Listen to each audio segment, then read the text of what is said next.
What's up, everybody? My name is Brandon McCall. I'm also known as BMXC, and this is Nice Minds. I am with a very, very, very, very, very special guest, my homie Josh Hedquist. What's good, my dude?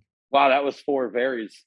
I think I vary between 4 varies and 3 varies, maybe sometimes only 2 if the guest is somewhat special. But dude, thank you for joining me today, man. My pleasure. This is exciting. I've never done this before. This is sick because I think you're the first person I've had that's actually at the gym while we're doing this. I don't have a lot of time in my day, so I want to do this because I'm a committed motherfucker. But I also want to stay on my grind and I can't skip leg day. No, I appreciate that, bro. That's dope.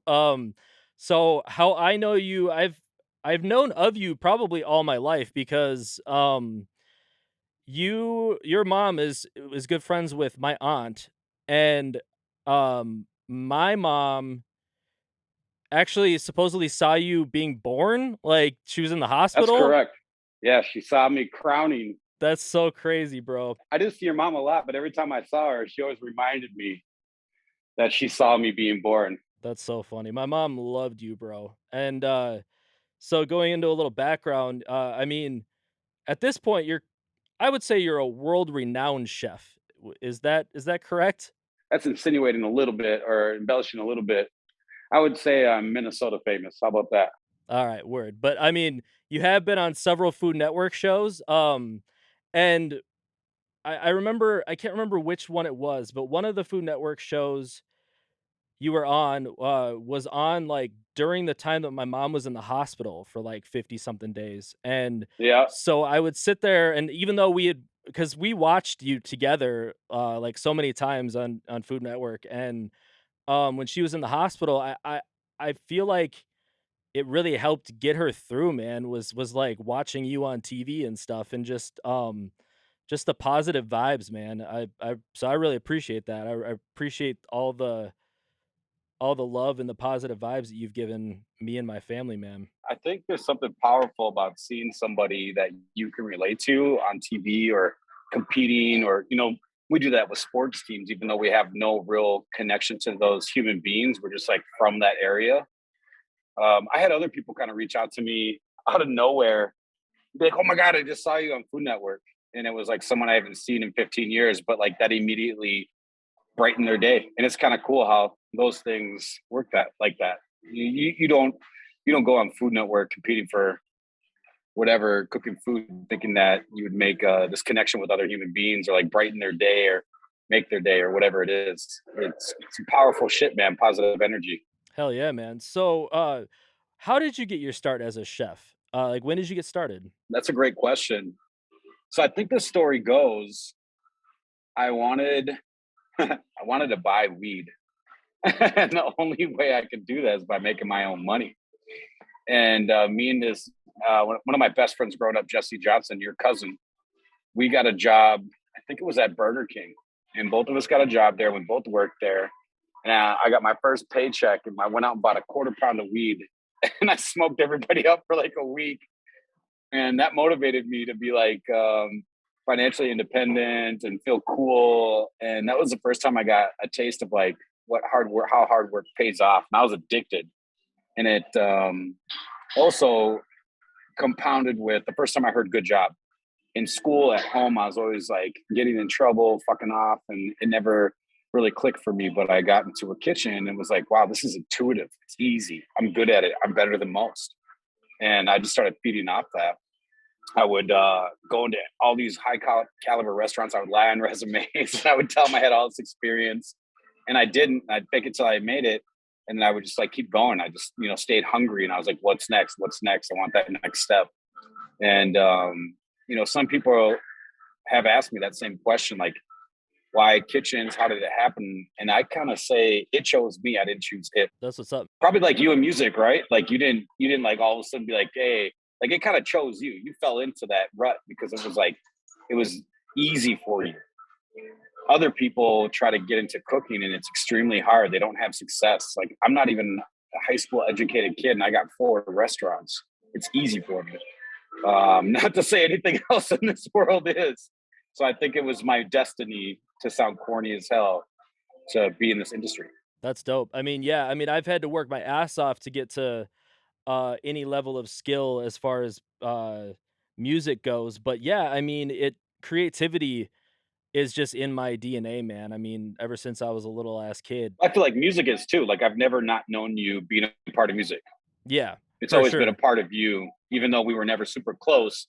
Watching you from a distance, it was always music. It was always hip hop since like fucking day one. True that. Yeah, and, it's dope because I didn't even realize, like, that you fucked with my music until I think Jesse might have told me, um, was like, "Yo, Josh really likes your music, man. He has a Mr. Nice Guy tattoo." And I was like, "Oh, really? That's fucking crazy. That's super dope. Yeah, let me see this shit." All right, so my Mr. Nice Guy was for something else Oh, yeah, that's dope. because I used to sell drugs, and so that was my job. I was the nice guy. Was that a reference from Half Baked? I got the tattoo before Half Baked came out. Oh, crazy. I thought it was kind of crazy when that shit popped off like that, and I was like, "Oh wow, it's true." That's nuts. So, yeah, I think we really connected off of that, and you've just always had a love for hip hop. I'm opening a restaurant called Notorious PIE. That's sick. Where's this one at? This one's gonna be on Nicollet. I'm actually doing a duo. I'm putting a Joey Meatballs and a new pizza concept in this space on Nicollet Mall with these gentlemen, and it's called MPLS Ties. And it's like I think they have the capacity for like 1,000 people. This is super hush hush, by the way. No one knows this. I'm not supposed to be talking about it. I haven't signed any paperwork, but I feel pretty confident it's going to go down no matter what. But so, like, even within my food, like the whole hip hop thing came out. Yeah, man, like hip hop was a weird thing for me, to be honest with you, because like when I was younger, I was really into it, and then I moved out to the burbs, and I like changed, and I tried to like fit in with the skaters and the fucking grunge kids, and it was never something that. I mean, my nickname was Big Dog growing up. It wasn't something that was normal for me, and I looked weird on a skateboard. But you had to do what you had to do, right? But then, like, I went to prison and I came out, and it was like, I don't give a fuck what anyone says. It was weird though. Do you remember in like '96 or '97, where like Biggie and Tupac were like at their pinnacle, and then all of a sudden these grunge kids were like, "Yo, what's up, dog?" Like they flipped the script like that, and they're like, "Where can I get some weed?" I was like, "Why are you talking to me? You were teasing me last year." I can remember even in, like, early 2000s where I was hanging out with, like, punk and skater kids, and, they were all I was the only kid in my school, or I mean, that I knew, like, out of my friend group that listened to hip hop because it just wasn't as common, you know? How old are you? I'm 36. So I'm 42. So yeah, like when I was in '96, I was 16, and that's like when shit was going hard. You know, people were actually like smoking blunts and listening to like E40 and Too Short and know all this shit. You know, living that life, drinking 40s, getting gangster. You know, having guns in our fucking waistbands. Yep, that's true. Yeah, you guys used to back in the day, you guys used to get into some shit. I definitely remember just being a young kid and, hanging with you and my cousin. Did we get in a fight at your neighbor's house? The kid across the street, yeah. Well, yeah, I was over there and I was cheating at cards and he called me out and I tried to punch him and I hit his friend and we went outside and we like Yep. brawled it out and I got my ass kicked. Yeah, that was crazy. That was I was 16. Yeah, that was 20 years ago. I have such a good memory when it comes to that type of shit, like, and with dates and stuff, because that was a crazy summer. Because there was just a bunch of shit, memorable shit that went down that summer. And yeah, I remember that. It was nuts because I was there. I mean, I wasn't playing cards with you guys, but I think I was hanging out with a friend or something, and the next thing I know, like, there's shit going down outside, and like, everybody comes outside. It's just like this full on brawl, and I think my dad had to like get in between you guys and all this stuff, and it was crazy. I remember like I wasn't, I'm a big guy, but I wasn't in great shape at the time. And I remember going outside with this kid. He took off his shirt. He looked like fucking Arnold Schwarzenegger. I was like, God damn it. I Yep. picked the wrong fight today. And I woke up in the hospital. My eye was like this, and I'd actually cracked this bone. And they said they might have to perform surgery, and they're going to have to cut my head and pull my skin back to get to that bone. I was like, God damn it! And I ended up not having to do it, thank God. But I still got like this weird lump. and it'll never go away. In the morning, sometimes it still gets swollen. That was from that?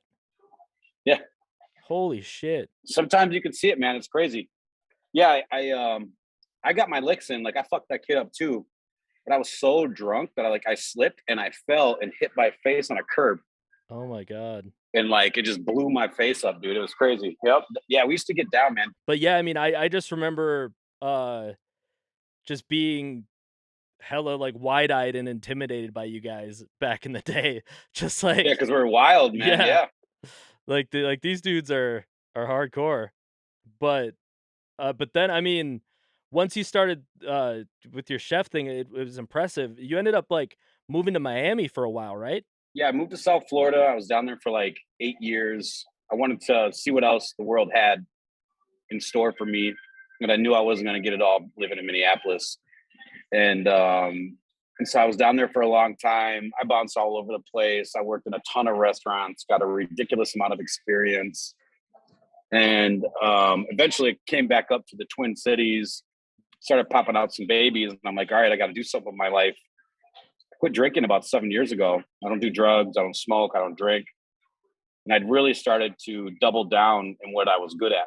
I listened to this guy named Gary V. Yeah, me too. I love Gary Vee. Yeah, he talks about doubling down on what you're good at. Don't always focus on what you suck at, and you can get a more of a return. And I experienced that, man. Like I got into real estate. I started buying houses and like turning them into rental properties. I had like this house hack, and I had this idea of opening up my own restaurant. I started doing Food Network shows. I did a total of 3 shows and 6 episodes in 1 year, which was a lot. Like Yeah. I was on there like all the fucking time. It was crazy. My DMs were blowing up. Yep. What shows were I know you were on, Guys, Guys, grocery games. I did that one twice, and then I did this show with Giada De Laurentiis, yep. and that was a Thanksgiving special, and so that ran all month. So I was there for a week, and we shot 4 episodes of that show. I was on 3 of them. I made it to the finals. I didn't win, but so they have that show actually airs every month now because they have multiple seasons of that. I think that's the one that your mom saw. Yep. We saw all of them, but yeah. Yeah, she saw a rerun of Guys Grocery Games, but then every Sunday you could see me on Food Network doing this thing with Giada De Laurentiis. Yep. And then after that, man, like shit started like kind of blowing up for me, and I put together this pretty good strategic plan where, what am I going to do to get my own place? Like, I don't want to fucking work for people. I got an entrepreneurial spirit.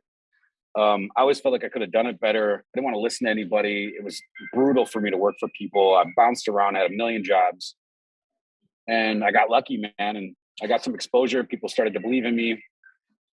And I went up on my own and opened up Joey Meatballs. And I worked on that for like 3.5 years. And I opened up my first one 6 months ago. And now I got 4, and I'm working on number 5 and 6. Holy shit, congrats. I didn't realize you're opening that many. Yeah, dude, I'm trying to do 1,000 of these fucking things. That's what's Bro, up. we got one life, like, what are you going to do with it? Right. And right now, me and you, we're at our prime, you know? Yep. Like, we're smart, we're physically capable, we still have like the gusto. In our 20s, we're all gusto and no brains. And when you're like 50 and 60, you're all brains and no gusto. So like right now is that time where you can make an impact that'll affect you for the rest of your fucking life. I want a legacy for my children and my name and my community. My goal now is to be the mayor of Minneapolis. I didn't realize that. That's sick. See that, man? Like I got this tattoo after the social unrest. It's MPLS burning.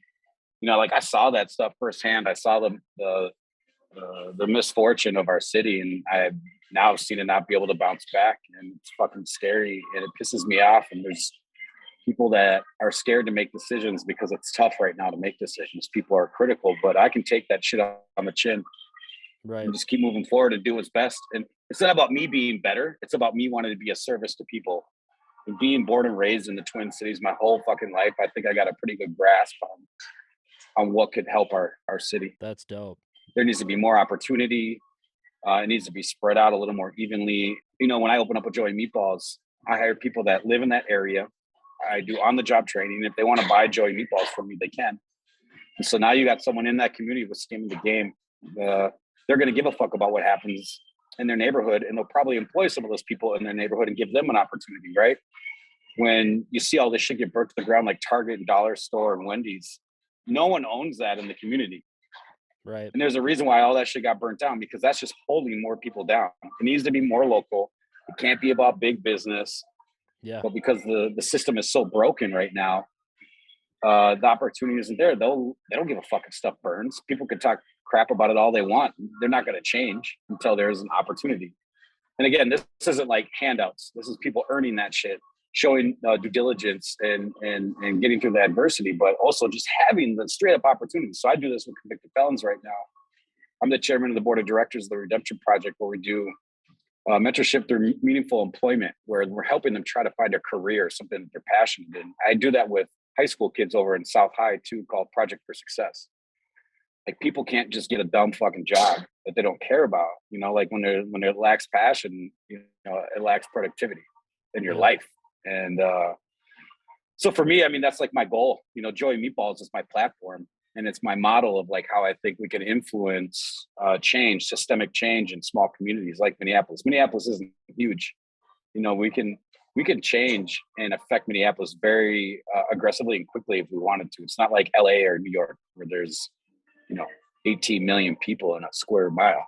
I didn't realize you were involved in that much shit. I mean, I knew about all the restaurant stuff. I mean, it seems like every time I'm talking to you, you're opening up some new restaurant or new place or onto something new, but I didn't realize that you were part of all of that that dope work on top of that, and your goal to be a mayor, man. That's huge, man. I feel like we need better, we need so much better leadership, man, and your ideas, I think, hold a lot of weight and hold a lot of value, and I think you could do some damage, man. I think you could do some good with the city. Yeah, I agree. I would love to be a part of that, man, in any sort of way I can, man, because that's dope, man. Because I would like to do that in the music industry. I would like to give people who don't have the opportunity to be successful, whether it be studio time, beats, just somebody that believes in them, just by discovering talent and all that stuff.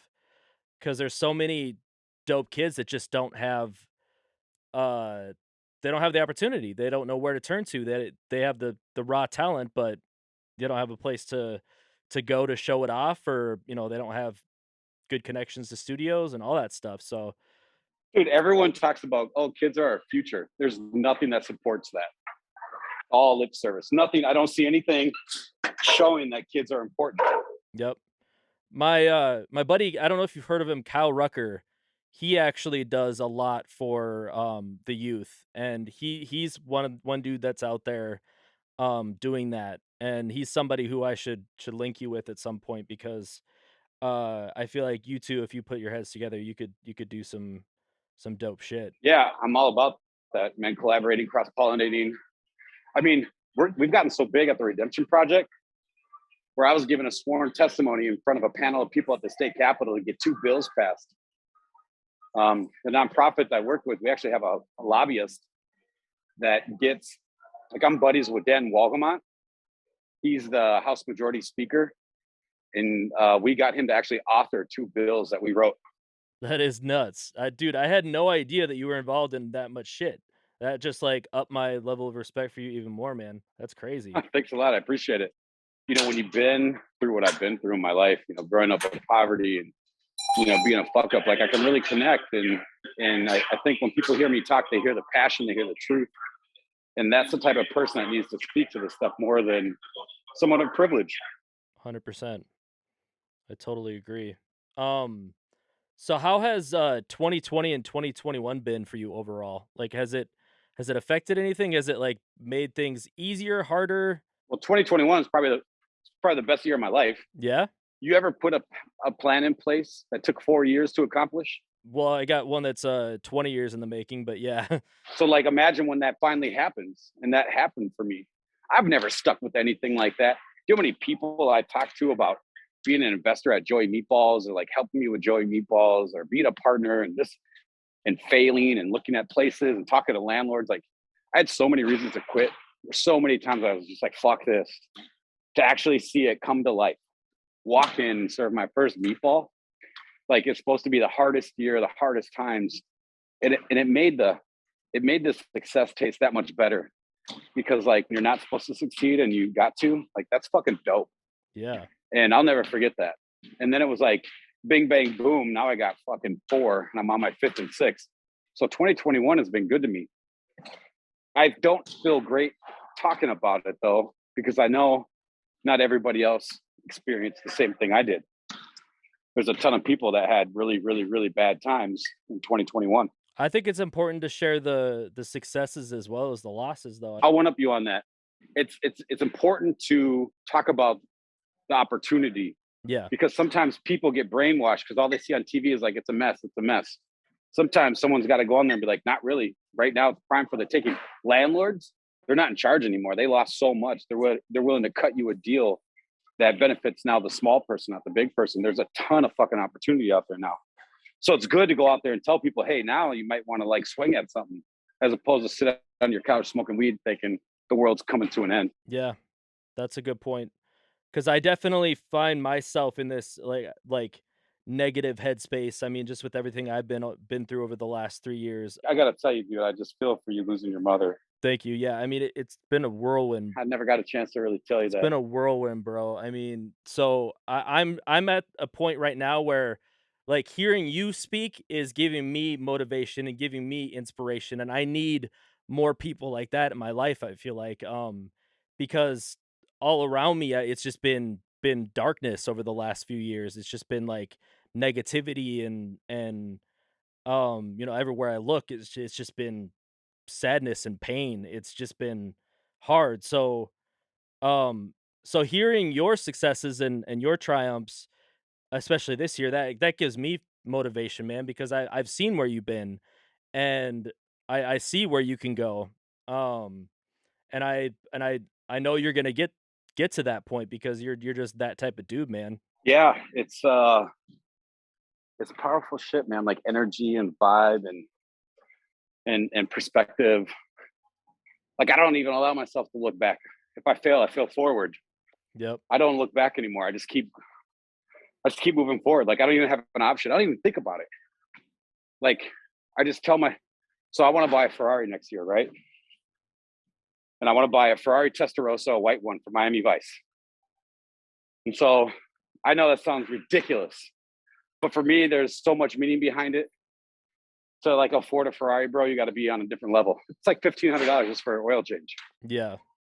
So like for me, owning a Ferrari makes me feel like I've kind of won on some level. Like I look up Ferraris. I say for the word Ferrari. I text this gal. I said, "Hey, you want me to come pick you up in my Ferrari?" Even though I didn't have one. And like I'm just like obsessively like manifesting this to happen. And that's just like a little joke I like to play, but everything else is kind of like that. The second you let that doubt come in, it's fucking over. Like you just gotta keep telling yourself to move forward. Now I don't know if you've heard or seen me post, but I want a Grammy by 2025. Yeah, I see The that. next few years, like, my mind is like Grammy, so I'm, like, making some of the best beats I've ever made. Like, I'm talking to my buddy that's Grammy nominated, like, on a Yeah, I saw regular that. basis, um, and he's like, "I wanna help you, bro, and I wanna help you get to that." So, that's been my main focus, and I got this drive. I mean, like I said, like, as negative as everything has been, I keep that Grammy at the forefront of my thoughts. Like, I wanna win a Grammy for my mom because she never got the chance to walk the red carpet with me. So Do you know how intense that would be for you to like win that right? shit? Oh my I god. think about it, like, I think about me on that Grammy stage, like, I don't even know if I'd be able to give a speech because 'cause I'd just be crying. I'm tearing up right now thinking about Right, that. dude, like, I'm just, like, with all this shit, like, 20 years of work and setbacks and, never quitting after all this time, and just thinking about walking across that stage, man, it's just, like, that would be the ultimate fucking victory. So that, like, you with the Ferrari, that's me with the Grammy. Grammy's way better than my Ferrari. But I feel it though. It's similar. It is similar. The Ferrari thing is dope. I actually know, one of the dudes that opened up the Ferrari dealership in town, Really? Joe. Yeah. Huh. I had him on the podcast, actually. He's one of the dealers there. I'll have to connect you with him. I want to feel trade for meatballs. Get to that goal a lot sooner. Right? That'd be crazy. Man, that is fucking fire, man. So you're y- you're on the track to open. How many more Joy Meatballs do you have opening? Two, I got two more concepts opening up. They should be done by the end of this year in a couple weeks. Leases should be signed and construction should be started. So in 2021, I should say half of 2021, I would have opened up 6 restaurants. Man, So like it's great for me. And I don't 2022 just I mean, once you get this head of steam, especially within like my industry, like once you get 20 or 30 of these things, it's hard to kill it. You know, like it doesn't, it's a big snowball going downhill. And so that's what I feel like in 2022, you know, instead of just doing them one at a time, maybe I'll be doing them two, three, or four at a time. yeah, And you know, hopefully we're looking at out of state, we're looking at other cities. You know, I got this huge grand idea, right? Like I want to develop an infrastructure that is solely supported by um, convicted felons or recovering addicts or whatever people that aren't highly educated. And it's like this infrastructure of we have like a commissary kitchen that has a bakery in it. We have a farm that's like a mile away. I could tell you about these cool urban farms that are in shipping containers, and then like we can process all this stuff, and then that'll be like the hub entity, and then I'll have all these different concepts umbrellaed under my restaurant group, and we can teach all these fucking people all different kinds of trades. Right? There's a head controller, which is like finance. There's a dispatcher for delivery and distribution. There's packers, there's preppers, there's truck drivers, there's delivery. I mean, there's just everything. And then it goes out to the restaurants, and then we got cooks, and we have store managers, and we have regional directors, and like all these people are aren't going to be from Wyzetta. You know, they are going to be from areas that lack this kind of opportunity.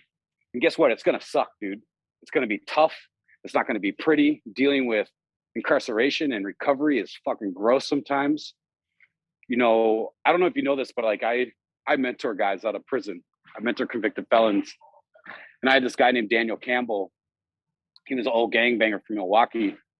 And I mentored him for 2 years. I had him living in one of my rental properties. I got him a job working with me, and he recommitted and he got drunk at a bar and killed two people. oh damn, He killed two people. You know, like I feel connected to two people dying. right. You know, that's some pretty, man, that's wild, man. Like, you know, some people trolled me and like and told me I shouldn't be doing what I'm doing. I saw a little bit of that. You know, a lot more has happened than just that. I had to contact lawyers about that. The police raided my rental property, tore that shit up, and harassed everyone else that lived there. Like it was a, and someone lost their fucking child, husband, brother, and and so like as much as I want to paint this pretty picture, like you got to go through some shit to get change. I want like this giant infrastructure of opportunity, and I want the the first one to happen in Minneapolis, and then I want to go to other cities that are struggling, like Denver. Denver's got a huge homeless population. Yeah, I was there recently and I saw that, man. I really looked around and it's everywhere, man. It's bad. Me and my girlfriend were like, "What is up with Denver?" Hmm. Yeah, what the fuck happened, right? Yeah. You know, L.A., Detroit. I mean, you could go on and on and on. All these downtown areas that are just struggling because of lack of opportunity. It's so segregated. You have to have not a high school diploma anymore. You have to have like a 4-year college degree, and your name's got to be Ben, not Tyrone. You know, there's studies that show a black and a white man with the exact same resume, and they send them out, and the black guy gets called back like 15 out of 100 times, where the white guy gets called out 90. That sucks, You yeah. know, there's got to be something that can break that. Right. And so, like in my grand scheme of things, that's where I want things to go, and like that's really something that I think could continue change even after I'm gone. Are you scared of dying? Yeah, just because it's an unknown thing. I wanna get to a point where I'm not, but yeah, I gotta say I am. I'm terrified of it. Yeah. It it haunts me almost on a daily basis because I Yep. don't have enough time because I want to do so much and I don't know when my last day is going to be. Right. It could be fucking tomorrow. I got COVID real bad and I almost died. And ever since then, it's kind of fucked with my head a little bit. I know how mortal I am. And it terrifies me, man, because I got like these ideas and I want to do this shit and I think I can get it done, but I need time. I absolutely feel that. Yeah, I mean, your ideas of connecting people and like getting, giving people opportunity, that's really dope. I've recently come up with an idea and I don't know where to go with it and I don't know where to take it, but for whatever reason when I have this picture as my profile picture on Facebook of me in the studio, I start getting like this has happened like 3 times where that particular picture I'll get like mad friend requests and it's a lot of people from Africa. Some of them are like some of them are like weird, but a lot of them are, like, really dope, and they're really good. They just have, like, no opportunity there, and, Yeah. they're just, like, hungry to, like, either get to America or get heard in America and stuff like that. I'm just like, there's an opportunity there for me, and I can't figure out how to crack it and, like, what I can do with it, but I'm like, there are so many people all over the world that are, like, just hurting and hungry for opportunity, and I I really connect with what you're saying because I would love to do something like that as well with what I do. I mean, there's ways to do it, and Yep. there's certain tools that we have, like music's one of them, food's one of them, opportunities one of them. I would love to see you go over to Africa, man. I'm coming with you. Right? That'll be so fire. So fire. I mean, it's crazy because it's like it's people from all over Africa. I always joke with my girlfriend, I'm like, "Yeah, I'm getting hella famous in Africa." Just because like every day I get hit up by, these dudes and some of them are fucking fire, bro. Like just dope. And I'm like, "Damn, these dudes need the opportunity." And I don't know how to, because I'm searching for my own opportunities, so I don't know. I wanna get myself established before I can, help them. You know what's kind of interesting is like when you help people, you help yourself. Yeah, that's true. The more I preach to people about what I do in my life, the more I act like that. That is totally true. I find that like the more I mentor, the better I become. What books are you reading right now? Oh, right now I have a whole stack behind this green screen. I need to do more reading to be honest, um, 'cause I don't do enough of it and I have a whole stack of books. What about you? So I kind of like doing this thing where I want to challenge my ideology because like I don't want to prove my ideas more right. I think that's an ugly place to live.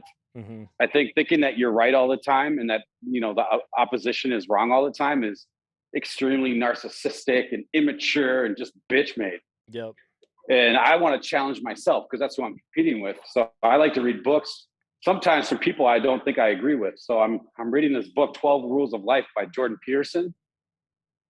And Jordan Peterson's like a very provocative person right now in America because he's a no nonsense person in a world of sensitivity.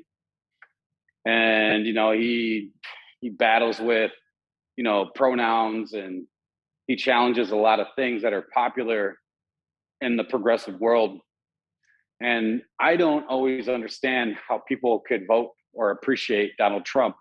Right. But instead of just condemning them and saying you're a fucking asshole, I think it's better for me to understand. And not that he's like pro Trump or anti Trump, but like he definitely has a perspective that I don't always run a line with. But he's so smart, right? He was a Harvard professor and now he's a professor at Toronto and he writes like these dense ass books, bro. Like when I read one sentence of his writing, I have to read it twice because you can get like three different things out of one sentence. He's just that well read. And then I'm reading Green Light by Matthew McConaughey, which is way lighter. Hell yeah. It's a really good book. It's his life story. You'd be surprised with what that guy's been through in his life. I wanna get that book. I'm also reading a book about how to cultivate a positive culture with employees or staff. I'm like, how how do they measure their success? So when you got a guy working a register at Applebee's or Arby's, how does that guy rate his job performance? Because if he can't rate it, and if he can't count it, and if he can't quantify it, then how does he know he's doing a good job? Why would he care? Where's the passion? There's just it's so monotonous that he doesn't give a fuck. And so this guy tells this true story about his experience being a Fortune 500 CEO retiring, and they bought a house out on Lake Tahoe, and he sees like this old Italian restaurant, and it's just gone to shit, and the guy's got no restaurant experience, and he goes in there and he takes like this model that made him successful and he puts it in the restaurant industry, and he just like kills it. And it's all based on how do you get people to feel good about their job when it's a shit job. you know Wow. Yep. and it's a short read, it's an easy read, but it's got a lot of really good information in there. Managing people is a 24-hour job. It doesn't just end when you leave work. Yep. When I meet somebody ornery at the fucking gas station, like I have to manage that person. And so I want to like hone those skills so I can use them at a high level no matter what setting I'm in, whether I'm working with employees or managing managers or just dealing with a fucking angry Karen at Cup Foods. Like you can utilize that type of ideology to benefit you throughout your life in every sense. So those are the three books I'm reading right now. Well, that's amazing, bro. I gotta get those last 2 that you mentioned, the Matthew McConaughey one and the last one. Yeah, green light. And I don't read books because like my ADHD is too much. So I consume books by Audible. I need to do that too, because mine's pretty bad. Yeah, that's why I can't sit down. I'm forcing myself to read that last book I was telling you about. Like I'm physically reading it. It's tough, but I gotta you gotta pick the hard path sometimes. But anyway, so the Matthew McConaughey book, he actually authors it or he narrates it, and so you get to hear his little funky ass accent the whole time. It's kind of funny, man. That's sick. I fucking love Matthew McConaughey. No hate, bro. That's awesome. Wait until you hear his life story, though. You're gonna be like, what? Yeah. Like motherfucker went and he was like living in Australia and shit as a teenager on like a student exchange thing, and like these people kind of like kidnapped him or some shit, and like didn't want him to leave, and like, dude, he's got a wild story. Totally fucking weird. Yeah, he's got crazy stories, man. I mean, the stuff I know about that guy, like he's just bonkers, but he's fucking cool as shit and he's like just funny, man. That's awesome. Very intelligent, like to get to where he's at after what he's gone through. He's Yeah. a very intelligent person. I find that most famous people are really intelligent, even if they don't seem like it conventionally. Yep. I think I'm a smart guy. I think I can go in any room and like show up anybody. I think I stick out. I think I'm generally an intelligent person, but like when I hang out with like Guy Fieri or any other celebrity, I feel I just shrink, man. I'm like, phew, Yep. these people are just so fucking smart and so intuitive socially and just know what to say, when to say. Oh man, it's impressive. And so people like Matthew McConaughey that sound like a stoner or something like that, totally not. There's a reason why those people get to where they are, man. It's not It's just not luck. it's not luck, man. It's not fucking luck. You have to It's have not good looks. yep. You have to have a level of intelligence. You have to be emotionally intelligent. You have to have smarts with Yeah, people. Like there's so yeah, that's a many big one. intelligent factors that go into fame that people just don't understand. And that's why a lot of famous people, they succumb to drugs or whatever. I mean, because it's it's tough. I mean, it's fucking like it's hard to get there and it's hard to maintain and it's just hard to Woo. be in that world, man. You're a talented guy. You're in one of the most competitive industries. Dude, the music industry is kind of fucked, man. Can we talk about that for a second? Yeah, dude. Where's the good music? Who's the last person that's inspired you in hip hop? Drake? I mean, to be honest with you, I have such a different palette. I mean, I went through like obviously like I grew up on 90s rap. That's my home base. That's like what I like the most. Like I love Biggie, I love Tupac, I love Nas, I love like all the greats from the 90s. But at the same time, I did go through this phase where I was like, only old school and underground hip hop, like, and nothing else. Like, I went through this phase in my, like, late teens, early 20s. And then as I kinda grew up and started making Bougie ass music, motherfucker. I started making music, and I went to school, and, I went to school late. So I went to school, when I was, like, 29 at IPR, And so a lot of the kids that I was going to school with were like 10 years younger than me, and I was like this old guy coming in like, "Oh, I hate Mac Miller," like, "Oh, I hate this fucking like trap shit." Mac Miller is pretty good. I like Mac Miller now, but like, and I liked him like I started liking him like 3 years before he died. Um, but I'm bummed that I didn't like get on the like I didn't become a fan until like, a few years before he died. I wish it was like I wasn't hating on him, but anyway, so like I was going to school with these younger kids and they would be like, "Nah, dude, this shit's dope. This shit's dope." And they were just exposing me to all this stuff. And so like my palette is so open now that like really for me it's like there's a few things that I listen for in music and it's like does the vibe hit me? Do the lyrics hit me? Does the beat hit me? There's a certain combination of things that just like if it doesn't have one of those things, then I don't fuck with it. But it allows me to be very versatile in what I enjoy and what I listen to. I mean, I feel like there's a lot of creativity coming out and a lot of people are doing a lot of different shit and there's actually a lot of throwbacks. Let me rephrase this then. I think what I'm getting at is it's like a bunch of like one hit wonders. It reminds me of 80s pop, like what hip Yeah. hop is. Like some dude will come out with some fucking stupid name and then he'll drop something with a crazy beat and terrible lyrics.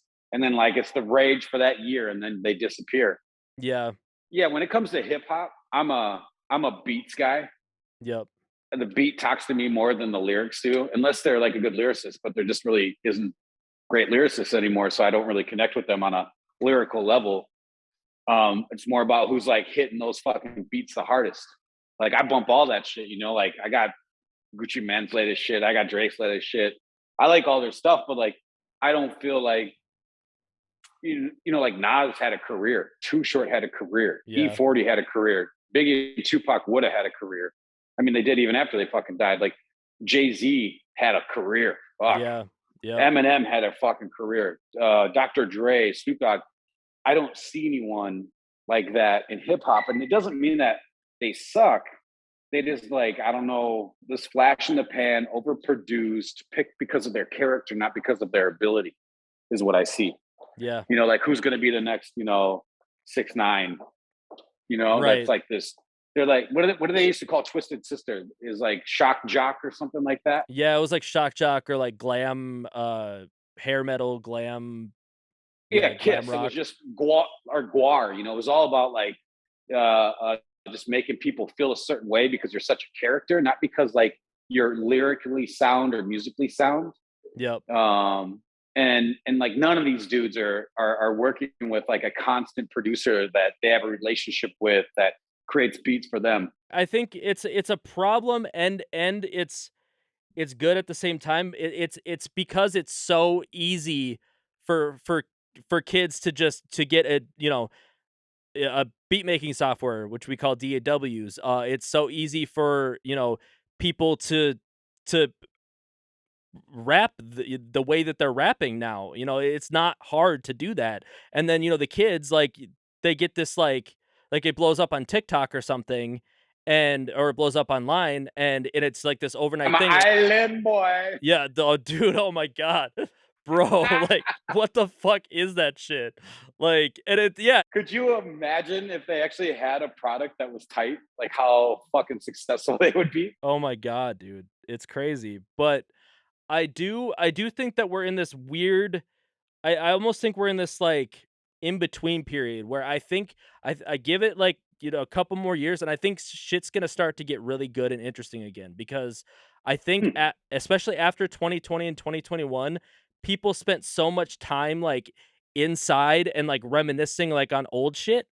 So like for example, interesting. I couldn't fucking track down a VCR after like I wanted a VCR for like my mom's celebration of life and I couldn't track down a cheap one and I finally did end up finding hers but like then I found out that like the reason why VCRs were sold out is cuz of COVID like people were like reminiscing and like hungry for that old shit and I think that we're going to see that in music. I think a lot like you're going to start like next year you're going to start seeing a lot more throwbacks. I mean it's even happening with like The Weekend with like his like 80s shit.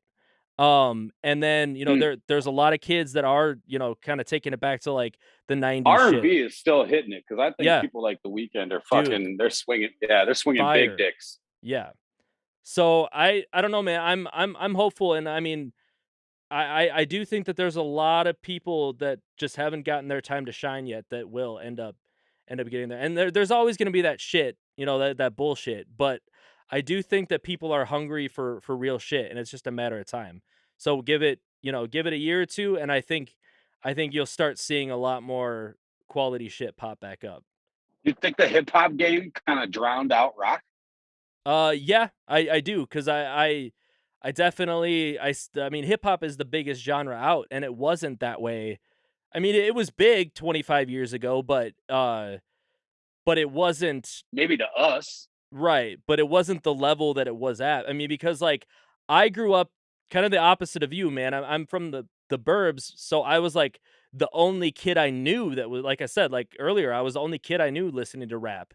I mean, like, even 20 years ago, when I was in high school, it there wasn't a lot of kids that looked like me that were bumping rap. It was all, like, pop punk and fucking whatever else the fucking white kids in the burbs were bumping, and I was like, "Man, no, like, I fucking love Biggie and Tupac and Snoop and Dre," and all these kids were just like, and it was few and far between that I would meet another hip hop fan, but now, yeah, it's the biggest thing out, and, like, all the kids are listening to rap these days. But I also see, kids are fucking, like, genre bending now, so, like, they're blending a bunch of different genres together, and that I mean, you've had that, I mean, like, with, like the Limp Bizkit shit back in the day that was like, Kid Rock that was like blending rock and rap and stuff. But Ah, who was that? Who was the best at it? Rage Against the Machine. Man, that was a Rage cold was the ass group. best. Everybody respects Rage. Everybody. I wish I fucking knew how to sing and play instruments because I got a lot of pain in my heart and I went through a lot of shit, like shitty shit, my whole life. And I think I'd be able to tell a good story, but I just don't have that gift. Like I can listen to music and tell you if it's good or whatever.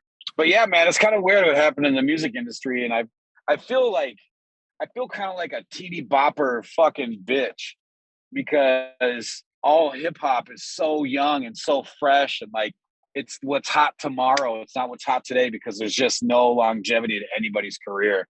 I just feel like a 15-year-old falling around was popular. It's just so stupid. You feel that way about music? I mean, I don't know. I kind of I'm at a point where, like, as a person that makes music, I think I'll always kind of pay attention to what's current. I'll have like what I like and what I don't like, but I want to see what's out there. I want to like know who's popping and who's not popping, and um what I can, contribute to it. Um and yeah, I mean, and I have the things about music that I know what I wanna contribute and what I wanna change, but I think it's important for me as a person who creates music to just always know what's going on and stay up on it. And I don't wanna be that old guy anymore, like I was, like, when I went to school, when I started at school with all these younger kids, being the one that's like, "Nah, fuck that." Like, I sounded like I looked back on that and I was just like, "Damn, I was a hater." You're a bougie ass bitch, Yeah, man. bougie ass bitch, dude. I just don't wanna be that dude. So, I definitely, and I think it's part of, like me wanting to give opportunity to younger artists and help guide them and stuff. I never wanna, like, close off, uh, what the kids like and what's poppin'. I'm not necessarily hating on the people doing it today. Like I tip my hat to anyone that's like out there grinding their ass off. I just don't like what happened to the industry in general. Yeah, But I do like some of these tunes that are coming out. hell yeah. So I usually give people the last word. Do you have any last words that you wanna, leave the people with? Come check me out at Joey Meatballs. No, I'm just kidding. I'm not going to do a plug. What's the last words? Last words. All right, here you go. Here you go. Don't give up. Hell yeah. I I didn't go to high school. I didn't do shit with my life. I'm not well read. Three-time convicted felon by 16. I was a lost cause. Everyone gave up on me. I battled drug addiction, alcoholism. I've been stabbed in the heart. I've had guns pulled on me and shot at, like you name it, man. And I should have been dead a million fucking times. And I just didn't give up. And now look where I'm at. If I can do it, anyone can do it, man. I swear to fucking God. If I can do it, anyone can do it. I'm nothing special. You just can't give up. That's it. Just don't give up on yourself. Follow your fucking dreams. Do it. It's easy. It's easier than you think. Wise words, bro. That got me fired up, bro. Man, I fucking appreciate you, man. You get that Ferrari, I'm gonna get that fucking Grammy, bro. Let's do this I'm shit. gonna drop you off on the red carpet in the fucking Testarossa in Dude, hell yeah. 2025. Hell That's yeah. it right there, player. Hell yeah. January 2025 in Los Angeles, bro. We're gonna road trip from Minneapolis all the way to fucking LA into Testarossa. Hell yeah. We'll vlog it. Yeah. Vlog it the whole fucking way. Hell yeah, man. All right, brother. Thank you so much, man. I really appreciate this. It was fire. Thank you. This is a lot of fun, man. I got to do this more often. I got to find some people that do this shit. Hell yeah, man. Well, I'll have you on again, man. We'll do a follow up. Great. Yeah, I got other stuff I'd like to talk about there. It's completely different than the things we went over today. Sounds good, man. I appreciate you. Thank you. Peace. Peace.